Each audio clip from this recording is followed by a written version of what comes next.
ምኑ አንተ ባል ነኝ የምትለው ለምንድን ነው? ባል ሚስቴ ናታ። ሚስቴ ናት እኮ። ቀለብ ትገዛለህ? አመቻቻለሁ ሁሉን ነገር። ቀለብ ግን አገዛም ታመቻቻለህ። ለምሳሌ አሁን ጤፍ ቢያልቅ ምን ታደርጋለህ? ትሰራለች። ራሷ ለምትሰራው ነው እንዴ ባል ነኝ የምትለው? ስራ ነው ህይወቷ፣ ስራ ነው።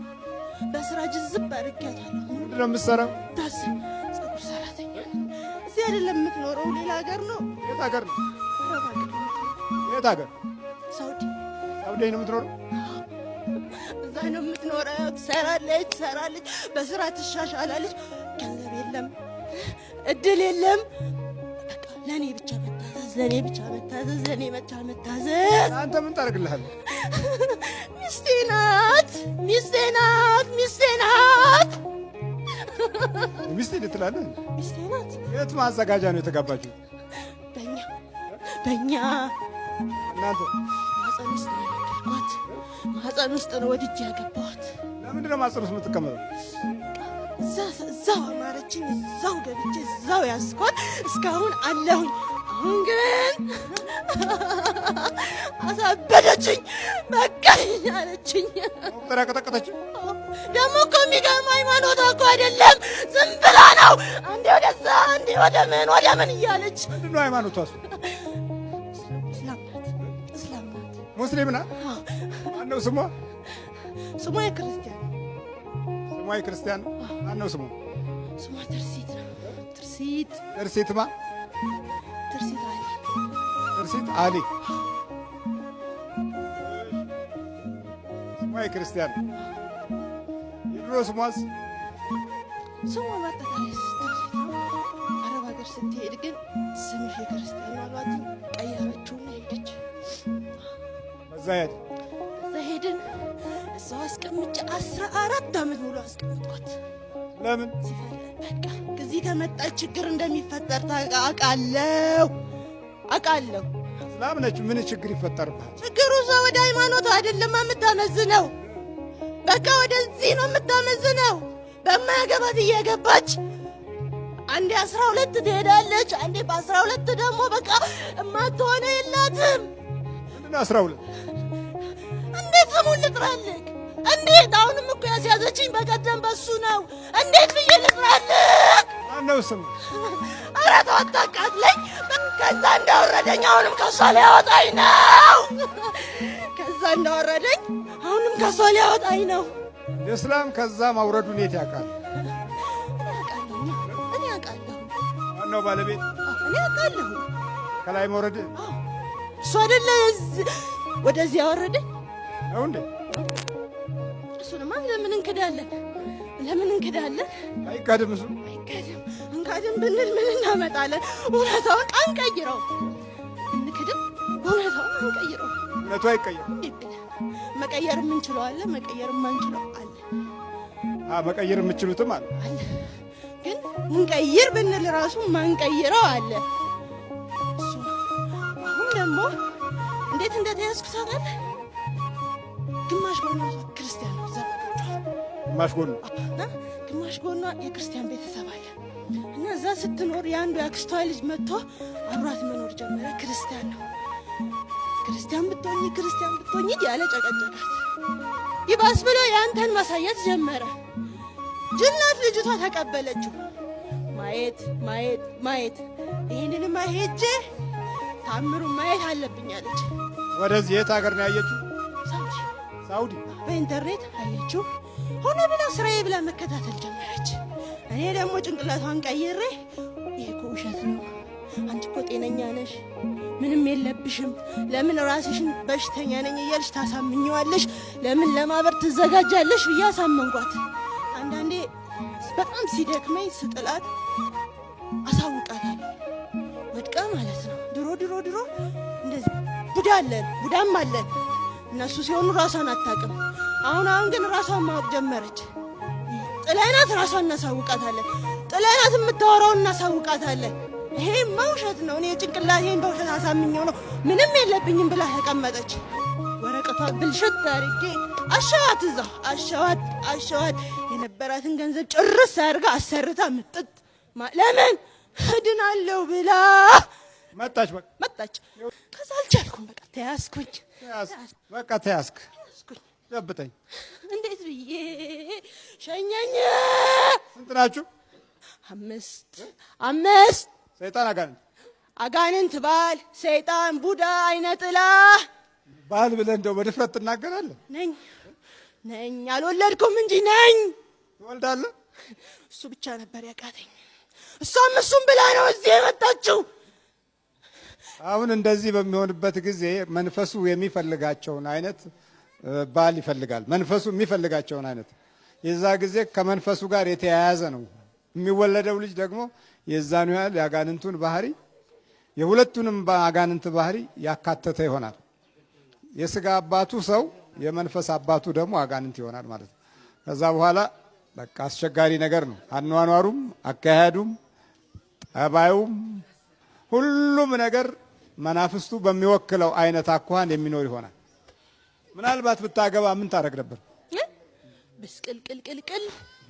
ምስቅልቅል ነው የማደርገው። ያው አሁንም እኮ አላረፈችም። ስትጀምር ገብቼ እላታ ስትገባ ችግሯ ደግሞ ማለት ነው ሴቱም ወንዱም ይወዳታል። ጥሩ ልጅ ናት፣ ጥሩ ናት ምናምን ወሬ አለ አይደል? ወሬ ዝም ብለው ያወራሉ። ታዲያ ምን ቸገረህ አንተ? እኔ አልፈልግም። በቃ የኔ ብቻ ታውቃለህ፣ የኔ ብቻ እንድትሆን ነው የምፈልገው። አንተ ብቻ? የኔ ብቻ። ለመሆኑ እንደው አንድ ቀን ልብስ እንኳን ገዝተህላት አታውቅም? ደግሞ እንድትለብስም አልፈልግም። እንደምታያት ዝተት ናት። በእሷ እድሜ እንዳሉ ሳይሆን ዝትትትትት ታረጋታለሁ። ለምንድን ነው እንዳትለብስ የምትፈልገው? በቃ ሌላ እንዳያት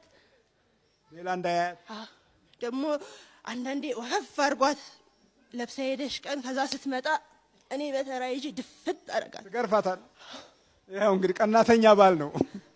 ቀናለሁ። ማንም እንዲነካብኝ አልፈልግም። እና እንደው ለብሳ ሞቅ ያለ ጊዜ እንደው ወጣ ስትል ደግሞ አንተ ቅጣት ታመጣለህ። ጥቼ ፍርጥ ምን እንደምታረጋት? ጥላታለሁ፣ አስለቅሳታለሁ። ድብና ውስጧን ርር አደርገዋለሁ። ከቤተሰብ ጋር አጋጫታለሁ። በቃ ይሄ ነው ስራ። ባልወጣስ ተወጥቶ ምን ተገኘ? ተወጥቶ ደስታ የለም ብላ አርፋ ቁጭ ትላለች። በቃ ደግነቱ እዛም ደግሞ መውጣት ስለማይመች ማለት ነው ስራ እቤት። ሰው ሲመጣ ማልቀስ። ሰው ለምን ይመጣል? ከቤተሰቦቿ ጋር እንደዚህ አድርጌ በቃ ያስኳት። ወይ አይደለ አንተ ስንት ቀያዮች አሉ፣ አረቦች ቆንጆች አሉ። እነሱን አትይዝም? ወደድኳት እንዴ? ፍላጎቴ ከሆነችስ እሷንስ ጠቆረች ብለው መቼ ተውልኝ? ጠቆረች አስጠላች ብለው መቼ ተውልኝ? እንዴ ማን ልበልክ? በቃ አሁን ሸኝ። ለምን አይደለም ማን ነው መቼ ተውልኝ የምትለው? የዚህ እንትን ቆሻሾች ናቸው። ምኖቹ? ውር የሚሉት አልባልን ቆሻሾቹ ምኖቹ? ሰው ነው የሚባሉት አይደል? ሰው ምናምን በቃ አልተውልም። መቼ ተውልኝ? እኔ ግን መሀል ገብቼ የስራዬን እየሰራው የብቻ ያረኳት። ስንት ልጅ ወለደች? የላትም። እኔማ ያው መውለድ አልችልም ታውቃለህ። ለምንድን ነው የማትወልድ? እንዴት ብዬ ከሷ ታዲያ ባል እንዴት ሆንክ? በቃ ያው ብቻ የኔ ፍላጎት ተሟላ። የምፈልገው ነገር ይሄ ብቻ ነው። እሷን አስሮ ቁጭ ማድረግ። ተመርክ ግመት።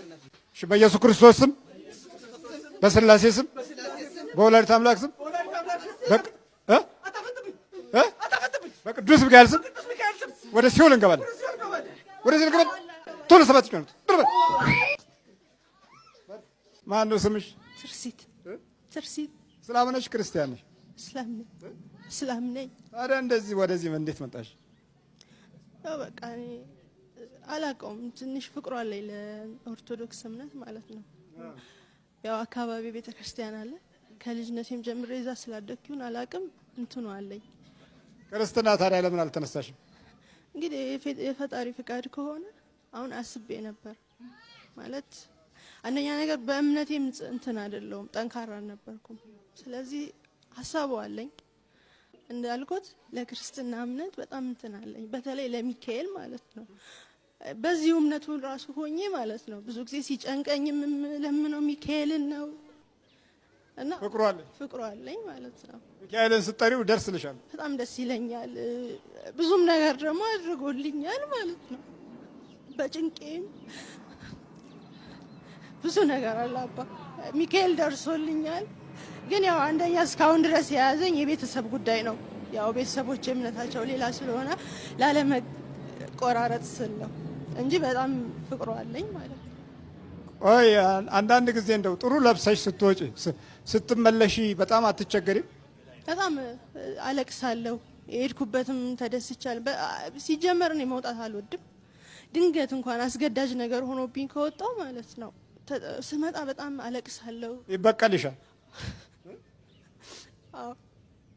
እና በጣም ባል ነኝ ነው የሚለው እኮ አንቺ ጋር የነበረው ባል ነኝ የሚል እኮ ከዚህ በፊትም እንደዚህ ጸበል ሄጄ እንትን ብሎ ያው ነግረውኛል። እና በቃ እኔ ደግሞ ማለት ነው በጣም የልጅ ፍቅር አለኝ ማለት ነውና ለምን ልጅ አልወለድኩም ያልኩ ሁልጊዜም ለምን አላገባውም ያልኩ እጨነቃለሁ። በዛ ሰዓት ራሱ ማለት ነው ያን ሀሳብ በማስብበት ሰዓት በጣም ወይ አለቅሳለሁኝ ወይ ነጫነ ወይ ከቤተሰብ ጋር ጣላለሁ። ፈጣሪ ፍቃዱ ከሆነ ነገ አብሮኝ ለዚህ ያደረሰኝ አክስቴ ልጅ አለ ማለት ነው። ዛሬ አጋጣሚ ሆኖ አልመጣም። ምን እንደምሆን ወይም እዚህ ደረጃ እንዴት እንደደረስኩኝ ቢመሰክርልኝ በጣም ደስ ይለኛል። ባይበርች ነው ዛሬ ለመመስከር ነው። እሺ።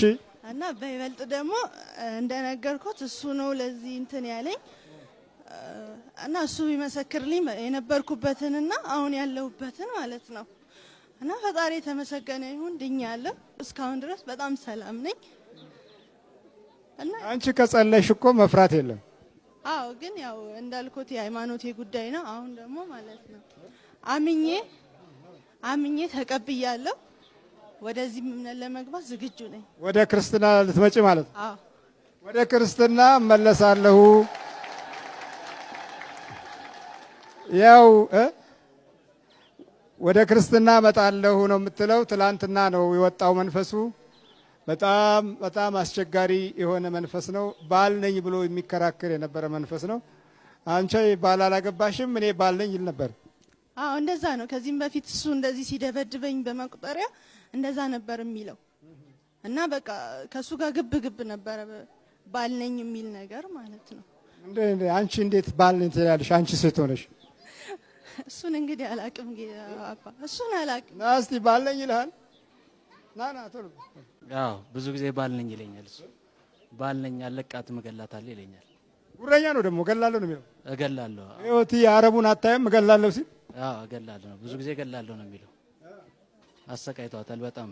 እዛ እያለች የመኖሪያ ፈቃዷን ሁሉ አበላሽቶባት ነበር ለ2 አመት ለ3 አመት። ከዛ በኋላ ቅባ ቅዱስም ምንም እየቀባዋት ከአመት በፊት ተስተካከለላት። ብዙ ብር ከፈለች። እግዚአብሔር ይመስገን። ዛሬ ትላንትና ደግሞ ተገላገለች። በል በርታ፣ በርቻ አንቺ። እሺ። አሁን እንግዲህ ክርስትና ተነስተሽ ሪፖርት ማቅረብ ነው። እሺ አባ። ዝም ብሎ ታዲያ ዝም ብሎ ጠንካራ የሆንሽ መቀጠል ነው ማለት ነው።